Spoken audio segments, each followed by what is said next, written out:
ان حضرت صلی اللہ علیہ وسلم کی حیات مبارکہ کے اندر دو آدمیوں نے نبوت کا دعویٰ کیا، ایک مسیلمہ کذاب نے اور دوسرا اسود عنسی نے۔ ان دونوں کذابوں نے نبوت کا دعویٰ کیا۔ اسود عنسی جو کذاب تھا، اس نے یمن کے اندر نبوت کا دعویٰ کیا۔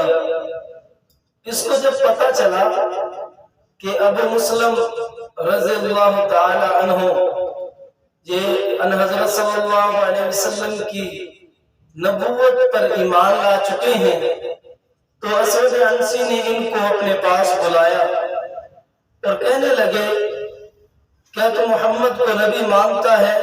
تو انہوں نے فرمایا کہ میں محمد صلی اللہ علیہ وسلم کی نبوت کو مانتا ہوں دل و جان سے۔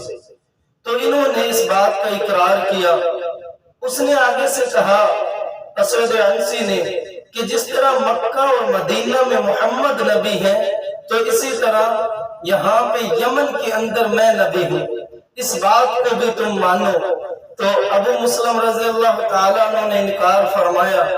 اس ظالم نے بار بار اصرار کیا، لیکن ابو مسلم رضی اللہ تعالیٰ عنہ یہ آپ علیہ السلام کو نبی مان چکے تھے، آپ کی غلامی کا اقرار کر چکے تھے۔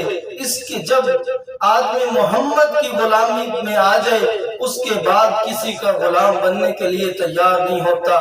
محمد کی غلامی دین حق کی شرط اول ہے، اگر ہو اس میں خامی تو سب کچھ نامکمل ہے۔ محمد کی غلامی ہے سند آزاد ہونے کی، خدا کے دام میں توحید میں آباد ہونے کی۔ تو ابو مسلم رضی اللہ تعالیٰ عنہ نے انکار کیا، یہ بار بار اصرار کرتا رہا کہ مجھے بھی نبی مانو۔ جب یہ اس بات پر آمادہ نہیں کر سکا تھا ابو مسلم کو، تو اس نے آگ جلائی اور آگ جلانے کے بعد کہا کہ تجھے آگ میں ڈال دیا جائے گا، تو محمد کے ساتھ مجھے بھی نبی مانو۔ لیکن ابو مسلم رضی اللہ تعالیٰ نے انکار کیا اور اس کو نبی ماننے کے لیے تیار نہیں ہوئے۔ پھر کیا کیا کہ اسود عنسی نے ابو مسلم کو آگ میں ڈلوا دیا۔ آگ میں جب ڈالا تو کیا ہوا؟ اللہ رب العزت کا حکم آیا، اللہ کا امر آیا آگ کے اوپر۔ اللہ رب العزت نے آگ کو بھی گلزار بنا دیا۔ جب اللہ نے آگ کو گلزار بنایا تو ابو مسلم رضی اللہ تعالیٰ عنہ کا ایک بال بھی بانگا نہیں کیا آگ نے، کوئی نقصان نہیں پہنچایا آگ نے۔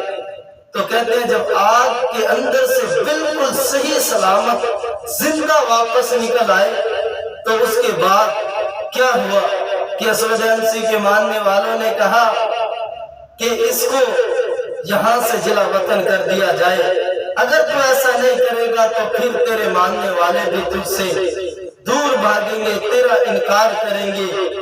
اسود عنسی نے ایسے ہی کیا کہ ابو مسلم رضی اللہ تعالیٰ عنہ کو اذیتیں پہنچانے کے بعد، آگ میں ڈال دینے کے بعد، جب اللہ نے ان کو بچا لیا بالکل صحیح سلامت، تو پھر انہوں نے جلا وطن کر دیا۔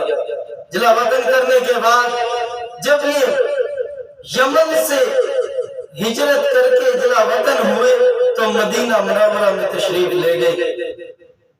جب مدینہ میں گئے تو اس وقت حضرت عمر رضی اللہ تعالیٰ عنہ سے ملاقات ہوئی اور پتہ چلا کہ آقا نامدار آمنہ کے لال محمد عربی صلی اللہ علیہ وسلم دنیا سے وصال کر چکے ہیں۔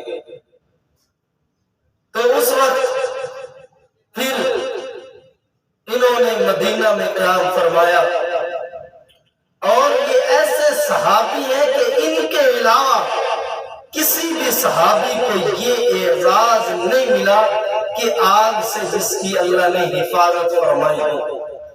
یعنی اگر یہ معاملہ صرف ان کے ساتھ پیش آیا، اللہ رب العزت نے ان کو زندہ صحیح سلامت آگ سے بھی محفوظ کر کے دکھایا ہے۔ ویسے بھی اہل سنت والجماعت کا عقیدہ یہ ہے کہ صحابہ محفوظ ہیں اور نبی معصوم ہے۔ محفوظ اور معصوم میں فرق کیا ہے؟ عرض کرتا چلوں کہ معصوم کا مطلب یہ ہے کہ جس سے گناہ صادر ہی نہ ہو، جس سے گناہ ہوتے ہی نہ ہو، گناہ اور آدمی کے درمیان پردہ حائل ہو جائے، تو اس کو کہتے ہیں معصوم۔ اور محفوظ کا مطلب یہ ہے کہ سزا اور بندے کے درمیان پردہ رکھ دیا جائے، کہ اس بندے کو جو اس سے غلطیاں سرزد ہوئی ہیں، جو معاصی ہوئی ہیں، اللہ نے ان کو معاف کر دیا، اور معاف کرنے کے بعد ان کو آگ سے محفوظ کر دیا ہے، سزا سے، جہنم سے محفوظ کر دیا ہے۔ اللہ تعالی ہم کو ان صحابہ اکرام سے صحیح معنی میں محبت اور عقیدت رکھتے ہوئے ان کے نقش قدم پر چلنے کی توفیق عطا فرمائے۔ وآخر دعوانا الحمدللہ۔